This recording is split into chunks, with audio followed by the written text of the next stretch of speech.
Olá pessoal, tudo bem? Vamos iniciar nosso estudo, né? Meu nome é Alexandre Xavier de Camargo, moro aqui em Campina Grande, na Paraíba. E esse é um trabalho da Sociedade Espírita Maria de Nazaré, nosso estudo do livro Diálogo com as Sombras, de Hermínio Miranda. Convido a todos para fazermos uma prece, né? Fecharmos os nossos olhos, elevarmos o pensamento, pedindo a compreensão dos ensinos do nosso irmão Hermínio Miranda, a compreensão das questões espirituais que nós vamos estudar, a compreensão dos ensinos de Jesus, a compreensão das leis divinas que regem a nossa vida, que possamos, Senhor, nos elevarmos cada dia mais, nos ligarmos a Ti, nos ligarmos a Deus, permutarmos vibrações com os planos superiores, para que nós nos harmonizemos perante a vida, perante as leis superiores de Deus e perante nós mesmos. Muito obrigado, Senhor, que possamos aproveitar ao máximo esses momentos para angariar informações e mais amor no nosso coração. Obrigado por tudo, que assim seja. Ok, pessoal, vamos lá então, né? Vamos dar continuidade ao nosso estudo. Nós estamos agora no tópico O Religioso. Esse é um livro que tem em PDF, quem tiver necessidade pode baixar facilmente na internet, né? O Diálogo com as Sombras, e no item O Religioso. Nós estamos falando das pessoas ainda, né? E dos espíritos que se comunicam nas reuniões mediúnicas, né? Vamos com o Hermínio Miranda, então, e aí a gente vai tecendo os comentários, tá? É impressionante a elevada participação de transviados religiosos, entre aspas, no trágico e doloroso desfile de espíritos em lamentável desequilíbrio nas sessões de desobsessão. Então aqui o Hermínio Miranda está dizendo, né, que ele percebe uma presença impressionante, né, elevada, de religiosos nas reuniões de desobsessão. E aqui no caso, religiosos obsessores. Tá? Certamente são espíritos que não foram bons religiosos, foram encarnados que se deixaram seduzir por interesses imediatistas, a ânsia do poder, a ânsia do dinheiro, né?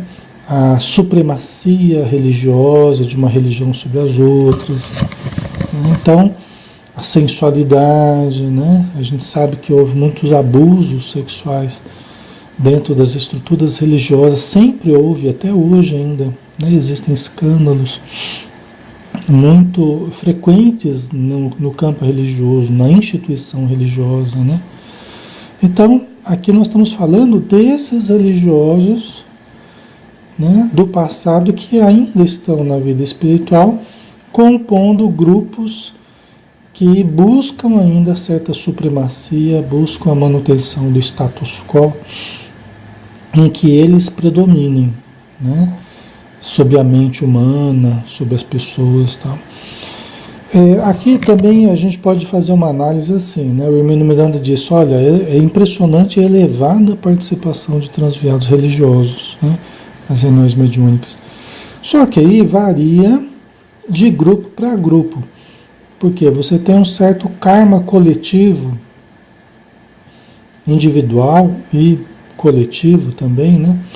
Você tem ligações do passado, né, em que certos elementos do grupo mediúnico foram muito ligados à igreja, foram muito ligados a determinada religião, né, predominantemente a Igreja Católica, né, que dominou e ainda tem uma ascendência muito grande, né, mesmo no presente, né, sobre a sociedade. E essa ligação de certos elementos, ou do grupo todo, muitas vezes é o grupo todo ligado à igreja, ligado a religião no passado e tendo se comprometido no passado, uns mais do que outros, tal.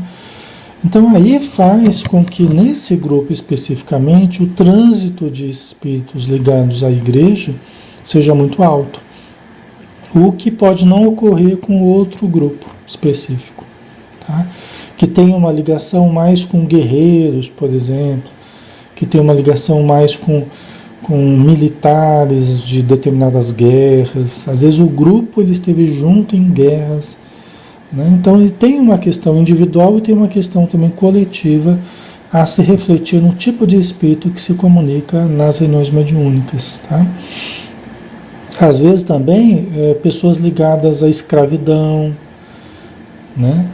Então o grupo estará rodeado sempre de espíritos ligados à escravidão, né? Quando alguns dos seus membros foram fazendeiros, né? Possuindo escravos, maltratando escravos, tal, né? Ok? Então isso vai variar de grupo para grupo. A experiência que o Hermínio Miranda teve é de um grande número de religiosos, talvez devidamente ligados ao grupo dele, né? Mais especialmente, vamos dizer assim, religiosos ligados a eles, provavelmente. Tá? Multidões de ex-prelados debatem-se no mundo póstumo em angústias e rancores inomináveis que se arrastam, às vezes pelos séculos, né? Muitos espíritos ligados à Idade Média, à Inquisição, né? Queimaram muitas pessoas, espoliaram quando havia o interesse de obter terras de alguém. Muitas vezes fazia-se acusações contra aquela pessoa, a pessoa não tinha como contrariar as acusações, não tinha como provar que não era daquele jeito, acabava sendo torturado, né? As mulheres eram estupradas, eram torturadas, os homens também torturados, né? Muitas pessoas eram queimadas. Eu atendo muitos espíritos ligados a essa época devido a certas ligações que a gente tem, né? Então eu atendo muitos espíritos queimados, atendo religiosos ainda obsessores. Isso é uma coisa bem presente na minha vida, assim, né? Nosso grupo, inclusive mediúnico, né? Quando eu estava no Paraná, muito ligado à igreja, no passado, vira e mexe tinha espíritos fazendo propostas para a gente voltar, para abandonar o espiritismo, voltar para a igreja e tal. Hoje, aqui em Campina Grande também, nosso grupo, né, tem elementos ali que foram muito ligados à igreja. Então, isso é uma constante, né? Espíritos que estão rancorosos, outros que estão sofredores, né? Tem pessoas que entregaram filhos e filhas para a igreja em tenra idade, 7, 8, 9 anos de idade, né? Séculos atrás, né? Ainda hoje acontece isso, né? Porque as igrejas, né, a Igreja Católica, os padres, sempre tiveram uma aura de santidade, né? Esse foi o marketing feito, né? Sempre houve uma aura de santidade.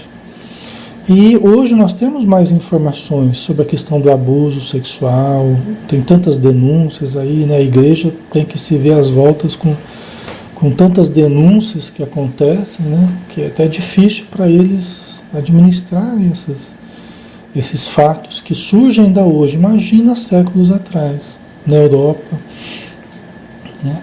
Então muitos pais e mães entregavam seus filhos para que tivessem instrução na igreja, para que se transformassem em pessoas importantes na sociedade, porque os religiosos eram importantes, né? Havia uma mistura muito grande do religioso com o político, né? O poder religioso e o político eram muito, muito próximos, né? Então, assim, essas famílias entregaram seus filhos, e uma vez que essas crianças estavam nesses conventos, né, nesses claustros aí, eram abusadas desde criança. Conversei com vários espíritos que foram abusados na infância, né, que passaram por um longo processo de abuso. Aí quando raramente os pais iam visitar os filhos, aí os filhos contavam, quando tinham coragem de contar o que estava acontecendo, os pais não acreditavam. Não acreditavam porque como é que eles iam acreditar no pensamento de uma criança que talvez estava com saudade de casa, talvez estava com saudade da família, e estava inventando histórias, acusando pessoas que são santas, né? Que eram os padres, os bispos, tal. Aí era perda total, né? Então, essas crianças, esses jovens, eles cresceram sofrendo abusos, né? São relatos comoventes, pessoal. São relatos comoventes, tá? E de abusados, depois passam a abusadores, porque vai havendo uma distorção, né? Vai havendo uma deformação na personalidade dessas pessoas, passando por um processo tão perverso quanto era e quanto é ainda em muitas famílias, em muitas instituições, né? Então, muitas vezes são esses espíritos aqui que de abusados passaram a abusadores e continuam na vida espiritual com seus desatinos. Muitos deles, a maioria deles traz dramas terríveis na sua história de vida, mas também traz erros clamorosos, né? Quando adultos, indiferentes à dor alheia, até porque passaram por um processo todo de indiferença com a sua dor, né? Então eles são indiferentes com a dor alheia, mandaram queimar pessoas, abusaram de mulheres, moças, assassinaram homens, pais de família, roubavam coisas, né? Em nome da religião. E sempre, o que a gente observa é que sempre é um prejuízo enorme fazer o mal em nome da religião. É sempre um prejuízo dos mais graves, se não o mais grave, fazer o mal em nome da religião. Porque você atinge uma coisa que é uma coisa sagrada, que é a fé das pessoas, que é das coisas mais importantes. E aí a pessoa atinge justamente aquilo que é o mais sagrado, ou dos mais sagrados, que é a crença em Deus, que é a base, né, da sustentação nossa, que é a fé, a esperança, né, a confiança em algo superior, em algo mais elevado, né? Então eu falo isso porque é muito difícil a gente atender espíritos que foram muito prejudicados por religiosos. É difícil atender pessoas que foram mortos, assassinados em nome de Deus. Assim como é difícil atender as pessoas que fizeram isso em nome de Deus, porque elas não se sentem com coragem nem de pedir ajuda a Deus, não se sentem com méritos para pedir socorro a Jesus, tal, que usaram tão mal certas expressões religiosas, como a oração, usaram tão mal, né, que hoje tem imensas dificuldades de aceitar a ajuda, justamente apelando para aquelas forças que eles tanto utilizaram, né, de uma forma distorcida, né? Não obstante, sempre é possível ajudar, sempre é possível atenuar os sofrimentos desses irmãos, né? Mas vamos lá, né? Vamos por partes aqui. Apresentam-se quase sempre como zelosos trabalhadores do Cristo, empenhados na defesa da sua igreja. São argutos, inteligentes, agressivos, violentos, orgulhosos, impiedosos e arrogantes. Alguns se apresentam-se mais agressivos, geralmente mais em momentos de desespero, geralmente eles são mais frios, mais formais, né? Então aquela atitude assim ainda superior, né? Então é o que a gente observa muito assim no contato com esses irmãos, né? E eles dizem estar a serviço ainda da igreja, dizem estar a serviço da igreja. É interessante que eles não citam muito Jesus, geralmente não falam em Jesus, falam da igreja. Eles fogem de pronunciar do termo Jesus, Deus, o que é uma grande contradição, né? Você estar a serviço da igreja, bom, a igreja é a expressão, né? A princípio é uma expressão de conceitos do Cristo, né? Da busca por Deus, né? Da aproximação a Deus, né? Mas aí que está a grande contradição, né? Porque usaram o mal, acabaram só mesmo se preocupando com os interesses da igreja, com os interesses da instituição e não com os interesses eternos do Espírito, os interesses essencialmente religiosos, essencialmente que nos ligariam a Deus, que nos ligariam a Jesus, aos bons Espíritos, né? Então, os interesses ficaram mais subalternos, interesses materiais, de posse, de poder, de supremacia religiosa, né? De controle das pessoas, da vida alheia, né? Então, tudo isso acabou sendo prioritário com relação à mensagem de Jesus que foi esquecida. A mediunidade, que agora passou a ser perseguida, né? Conforme a igreja foi se tornando instituição predominante e tal, a mediunidade foi se extinguindo e passou a ser perseguida, né? Os médiuns, as pessoas diferentes que tinham conhecimentos da natureza, que tinham contatos com expressões metafísicas, com expressões transcendentes, eram vistas como bruxos, né? Eram vistas como magos, como pessoas que tinham ligações com o demônio, ligações com as expressões inferiores da espiritualidade, né? E muitas foram queimadas, tal. A gente sabe da história nesse sentido, né? Uma história bastante lamentável, né? Deus queira que a gente tenha tido pouca relação com essa história, né? Eu não tenho clareza a respeito disso, mas Deus abençoe que a gente não esteja entre aqueles que mais erraram nesse ponto aqui, né? Mas não dá para afirmar isso não, né? Ainda preciso ter maior clareza onde é que eu estava nessa época. Eu não sei exatamente, mas que eu já devo ter passado pela igreja, isso eu já tive informações que passei, né? E muitos de nós que estamos no Espiritismo, muitos de nós já passamos pela igreja, já nos equivocamos bastante, muitos estamos trabalhando com a mediunidade, muitos estamos tendo que atender espíritos a quem a gente prejudicou, né? Parecem terem frequentado a mesma escola no além, pois costumam trazer os mesmos argumentos, a mesma teologia deformada com a qual justificam seus impulsos e sua tática.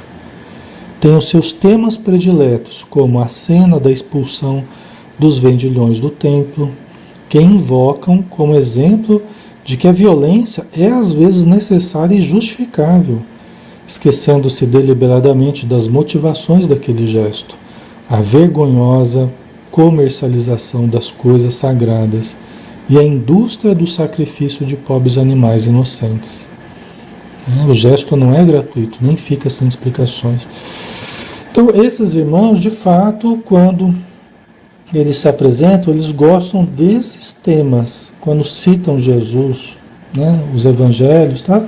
Citam a expulsão dos vendilhões no templo, em que Jesus supostamente teria revirado as mesas, teria criado um tumulto, né?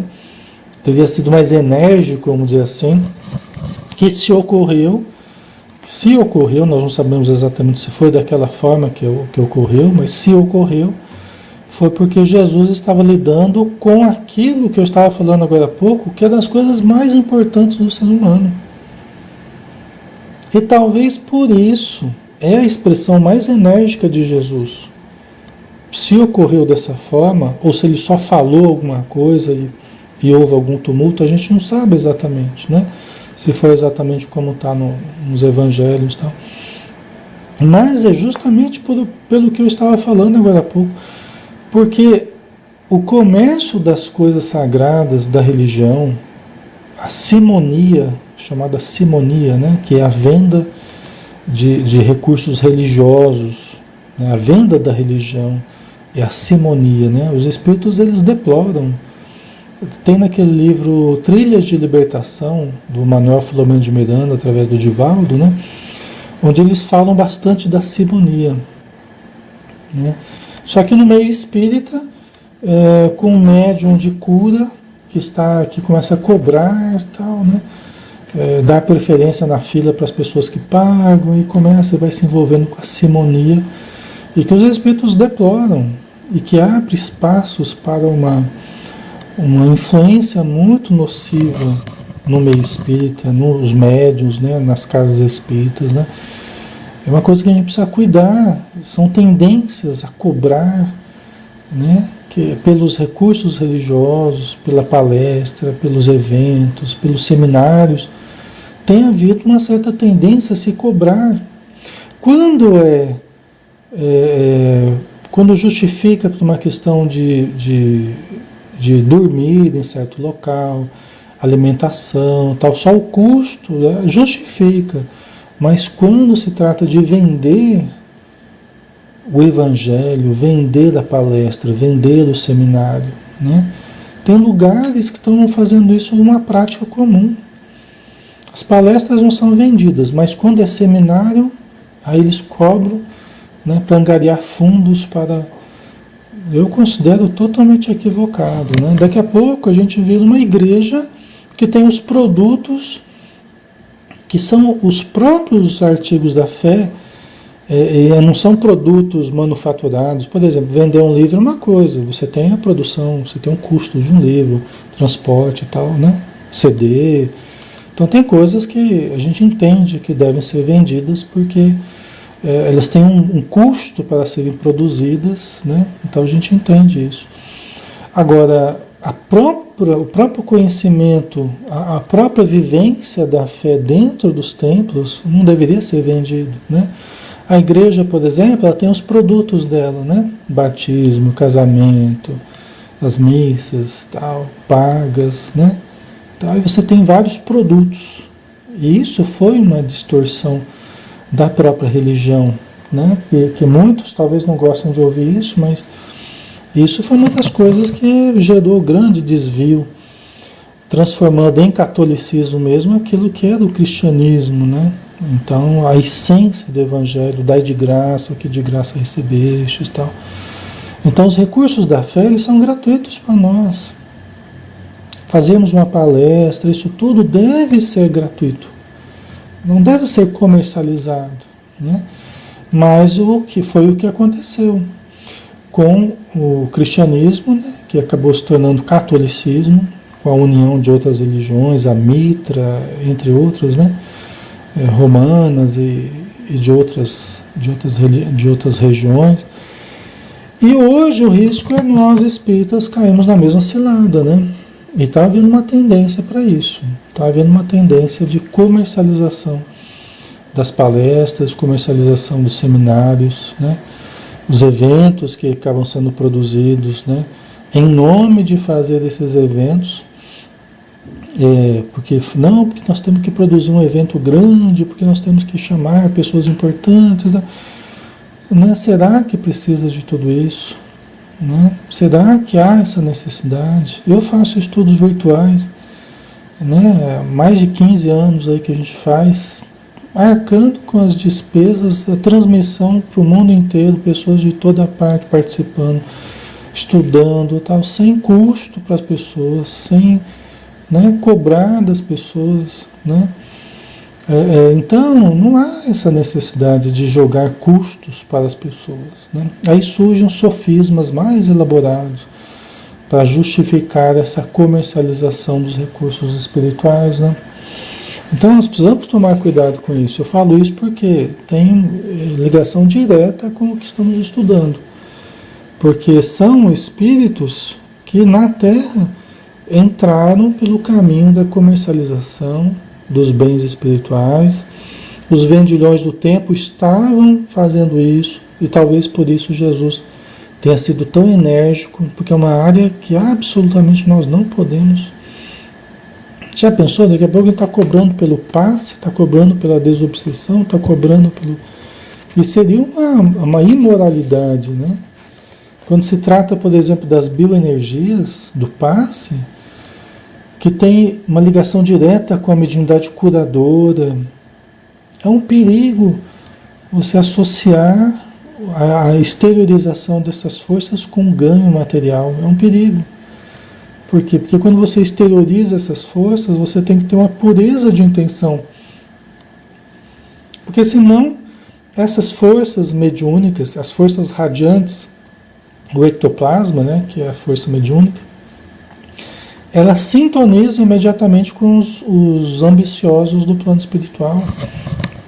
E aí aqueles que têm por prática essa exteriorização, aqueles que, né, que são médiuns passistas ou que são médiuns de uma forma geral, vão viciando as forças que exteriorizam, sintonizando-as com espíritos ambiciosos do plano espiritual, né? Então, assim, eu tenho sempre tratado disso nas palestras, nos estudos, né? Que essa exteriorização de forças, o trabalho mediúnico, os médiuns, eles precisam fazê-lo com total abstenção de interesses inferiores. Porque se nós associarmos interesses inferiores com as forças mediúnicas, nós acabaremos obsediados, acabaremos vampirizados, acabaremos hipnotizados por seres que manipulam essas forças contra nós mesmos, tá? Então é sempre um alerta que vale a pena a gente fazer, né? Então, mas eles gostam dessa imagem, né, da violência que justificaria as ações deles, truculência dos obsessores religiosos, né? Utilizando a imagem de Jesus com relação aos vendilhões do templo, né? Ou então, não vem trazer a paz, mas a espada, né? Que Jesus usou, não vem trazer a paz, mas a divisão, que agora estarão 2 contra 3, 3 contra 2, né? Que também foi mal entendido, né? Que justificaria a luta armada, as cruzadas. Nós vamos divulgar o evangelho, aqueles que forem contra o evangelho vão morrer, né? Mas que divulgação é essa, né? Será que era isso que Jesus queria? Mas não, certamente que não, porque ele só estava dizendo que a ideia nova que ele trazia ia provocar divisões, que nós precisaríamos compreender essas divisões, a diferença nos modos de pensar, mesmo dentro de uma mesma família, os pais contra os filhos contra os pais, a nora contra a sogra contra a nora, né? Que diz o evangelho, né? Isso é normal, nós temos que aprender a lidar com os contrários, né? A vitória do evangelho ainda não aconteceu. A vitória final, absoluta do evangelho ainda não aconteceu. E Jesus sabia disso, né? Que a vitória do evangelho não ia acontecer enquanto ele estava aqui, né? Era apenas uma semente que precisaria se desenvolver ao longo dos milênios. E nós ainda estamos às voltas com essa necessidade de adesão à mensagem do Cristo. Saímos da belicosidade, saímos das disputas de ego, né? Então nós ainda estamos, o Evangelho precisa vencer ainda nas nossas vidas, né? Nós precisamos aderir ao Evangelho, né? Mas eles gostam dessas imagens, né? Ok. Ao mesmo tempo, escreve Mateus 21:13, os instruía dizendo, não está escrito, minha casa será chamada casa de oração por todas as nações, entretanto fizestes dela um covil de ladrões. Jesus foi muito firme aqui nesse momento, né? Talvez por causa disso mesmo, que a fé é algo sagrado. E toda vez que nós vilipendiarmos a fé de alguém, toda vez que nós influenciarmos negativamente na fé de alguém, nós estaremos criando comprometimentos muito graves para nós. né? Perturbando a nós mesmos e aos outros e criando séculos aí para a reparação dos danos que são causados, né? Então Jesus ele coloca isso de uma forma muito clara, né? A esse comércio vil estavam associados os próprios sacerdotes. Muitos daqueles cambistas e negociantes não passavam de meros testas de ferro, os donos da verdade e do dinheiro. Emmanuel informa em Paulo e Estevão que Zacarias, o protetor de Abigail, conseguiu, mediante influência de certo Alexandre, parente próximo de Anás, incluir-se entre os negociantes privilegiados, que podiam vender animais para os sacrifícios do templo, né? A questão aqui é grave, é complexa e grave, né? O que ele quis dizer aqui são aquelas negociatas, aqueles privilegiados que ganhavam dinheiro vendendo animais no próprio átrio do templo, onde se compravam os pardais, compravam os cordeiros e eram sacrificados no templo, né? Dentro dos rituais do judaísmo e tal. Bem, Jesus foi contra tudo isso, contra a matança dos animais, contra os privilégios, contra o ganho em torno da religião, profissionalismo religioso, que os espíritos sempre dizem para a gente tomar muito cuidado para não cairmos no profissionalismo religioso. É uma das coisas que os médiuns mais precisam zelar, para fugir de todo modo ao profissionalismo religioso. Evitar ficar ganhando presentes pelo passe que aplicou, pela prece que fez, né? Evitar as trocas monetárias por questões realizadas espiritualmente. Isso às vezes é muito sutil e vai abrindo espaços, né? A gente vai fazendo concessões que não podem ser feitas. Eu já tive ocasião, sempre fiz atendimento individual, assim, né? Uma mistura de trabalho de cura misturado com atendimento fraterno e tal. Sempre trabalhei com sopro, curador, desde 95 mais ou menos que eu faço trabalhos assim, né? De atendimentos, tal, gratuitos, dentro da casa espírita, né? Aplicando o passe, harmonizando os chakras nas pessoas, né? O trabalho de passe eu sempre participei, mas sempre tive atividades também de mais individualizado, vamos dizer assim, né? E às vezes uma pendura desgramado, passando, né, uma dificuldade financeira muito grande, passando, né, com filhos pequenos para criar, toda aquela situação complicada em casa, né? Mas mantendo os trabalhos ali e tal. E às vezes atendia alguém e a pessoa falava assim, pessoa que nem era espírita, nem sabia como é que acontecia, como é que os princípios que regiam ali o que a gente estava fazendo. Aí acabava de atender a pessoa, conversar, aplicava o passe e tal, né? Aí a pessoa já botava a mão no bolso e falava assim, quanto é que é? Quanto é que vai ser? Eu falei, não é nada não. Não é nada não. Aqui é tudo gratuito, é tudo, né? Mas é a hora que a pessoa se complica. É a hora que a pessoa se complica. Que ela está precisando de recursos, que ela está com... Né? Se ela não estiver muito firme ali nos propósitos, não estiver muito firme na ética espiritual, né? No conhecimento espírita, do evangelho, o que ela está fazendo ali e tal, né? Principalmente quem lida com o trabalho de cura. Precisa estar muito bem firme sobre os propósitos do que está fazendo ali. Senão entra pelo equívoco mesmo. Tá? Né? Então, nessas horas que a gente escolhe, né, trabalhar corretamente ou trabalhar, já começar a desviar. Porque aí se você aceita, fala, qualquer coisa, né? Pronto, o cara já tinha lá 50 ou 100 lá, né? Aí você já recebeu de um, por que você não vai receber de outro? Ninguém está vendo, tal, não sei o que. Aí a hora que vê, desandou. né? Muitos médiuns entram por aí. Muitas pessoas começam a chegar até o ponto de abandonar trabalho, abandonar a profissão que não está dando dinheiro, não tá, abandona e fica só por conta dos trabalhos espirituais, o profissionalismo religioso, a simonia, né? Aí complica. Aí nós temos que evitar isso a todo custo.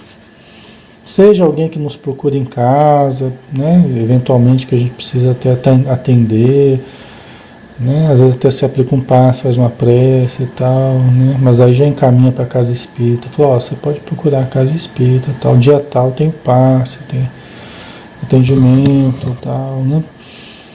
Mas são coisas que você tem que estar sempre cuidando para não virar desvio, né? Não começar a desviar e incluir questão financeira, incluir questão de prestígio social, de você começar a ter uma certa ascensão pelos benefícios que você gera. Então, tomar cuidado, porque o ego aí ele começa, às vezes não é a questão financeira, mas às vezes é a questão do prestígio que começa a fascinar o médium. Ele pode não cobrar, mas ele pode receber, entre aspas, os elogios, a bajulação, aquela coisa, e ele precisa saber administrar para não virar isso, né? Porque aquilo que ele buscar é o que ele vai ter. Se ele está em busca de projeção, em busca de prestígio, em busca de, né, de status, de glamour, é isso que ele vai ter, mas se desviando cada vez mais. Não é o objetivo nosso engrandecer o ego. O objetivo é desenvolver o self, que é diferente, né? E aqui nós vemos muitos desses espíritos, né, que desenvolveram o ego, foram bajulados, foram, né, protegidos pela instituição, ganharam dinheiro, tiveram uma vida confortável e tal, mas aí chegou na espiritualidade, não tinha nada disso, né? Então, e vale a pena a gente lembrar também, desculpa aumentar mais o comentário aí, mas vale a pena a gente lembrar também que Jesus morreu por causa dos interesses materiais, viu? Jesus morreu por causa dos interesses materiais, daqueles justamente do templo de Salomão. Os maiorais do templo, né? Anás, Caifás, né? Os fariseus de um modo geral, todos aqueles que giravam em torno do comércio do templo, que se sentiram ameaçados. Olha, Jesus foi lá e derrubou, né? Criou aquele alvoroço, e Jesus estava chamando muito a atenção, estava questionando o poder deles, estava enfrentando o poder deles, o status quo, né? Mas principalmente estava ameaçando os interesses materiais. O próprio Pilatos, que lavou as mãos, tal, né? Não quis se envolver, que era o romano ali, que governador da Judéia, né? O próprio Pilatos, ele tinha interesses comerciais no templo, né? Porque os romanos eles acabavam ganhando para todo lado, né? Os impostos. Então ele tinha interesses também no templo. Ele também tinha interesse com os fariseus. Então não foi só ele ficar indiferente, é porque ele ficou com medo de perder, né, dos interesses, dos ganhos que ele tinha também com os fariseus, né? Então a gente vê que essa questão, né, é muito forte, os interesses materiais, né, o poder, isso tudo nós temos que lembrar para não entrarmos pelo mesmo caminho dentro da doutrina espírita, né? Nós temos que vigiar constantemente, né? Nós temos que estar muito atrelados, pessoal. A nossa segurança é estarmos muito atrelados ao atendimento às pessoas, né? Não ficarmos tanto em função do glamour do movimento espírita, o glamour, né? A projeção da imagem, não ficarmos muito fascinados por essa questão, mas estarmos muito associados ao atendimento, muito associados ao sofrimento humano, muito associados ao tratamento desobsessivo na casa espírita, muito associados à mediunidade. Tenhamos mediunidade ou não, mas o atendimento nas reuniões mediúnicas. Pessoal, a maior parte do equilíbrio da casa espírita vai depender das reuniões mediúnicas. Vai depender dos atendimentos. O próprio Emmanuel fala isso, né? Então, o próprio Emmanuel fala isso no livro Desobsessão, no prefácio lá, né, do livro Desobsessão do André Luiz, né? O André Luiz também fala sobre isso. Então, muito da garantia do equilíbrio da casa depende das reuniões mediúnicas.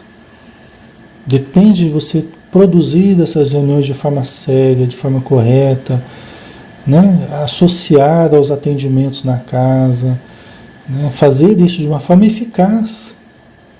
O movimento espírita, infelizmente, tem abandonado, tem largado ao abandono muito dessa necessidade que está muito atrelada aos suicídios na sociedade hoje, que nós temos que estar atentos, né, para atender os potenciais suicidas, atender espíritos suicidas que influenciam potenciais suicidas, né, atender a toda a população de necessitados que está aí, né, precisando.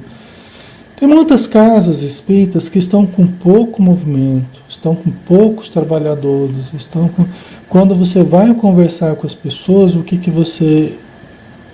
você entende? Os conceitos que estão na cabeça das lideranças das casas espíritas são conceitos que estão muito limitados, muito limitadores, né? E limitadores que eu estou falando não é assim, estão muito presos ao doutrinário e a gente quer fazer alguma coisa fora do doutrinário. Não é isso que eu estou dizendo. O que eu estou dizendo é que a modo de interpretar a doutrina espírita, o modo de interpretar Allan Kardec, o modo de interpretar André Luiz e tal, não está sendo condizente com a necessidade que está havendo. E isso, pessoal, tem predominado no movimento espírita. Infelizmente é o que a gente observa. Essa é a nossa grande luta, se vocês estão percebendo, essa é a nossa grande luta. Isso é o que nós estamos, eu considero esse estudo do Diálogo com as Sombras, dos estudos, se não o estudo mais importante que eu já fiz, é esse estudo.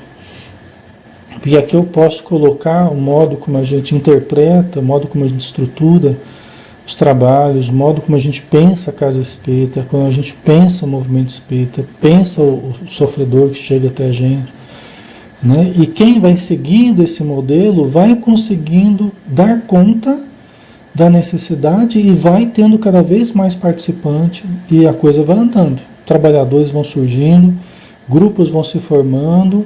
Quem vai por essa, eu sei porque tem pessoas que a gente vai entrando em contato, pessoas que eu conheço, que estão usando o método a interpretação que a gente tem dado e estão vendo a coisa acontecer, estão vendo as coisas realmente se desenvolverem na casa espírita, né? Não fica aquela coisa parada, morta, né?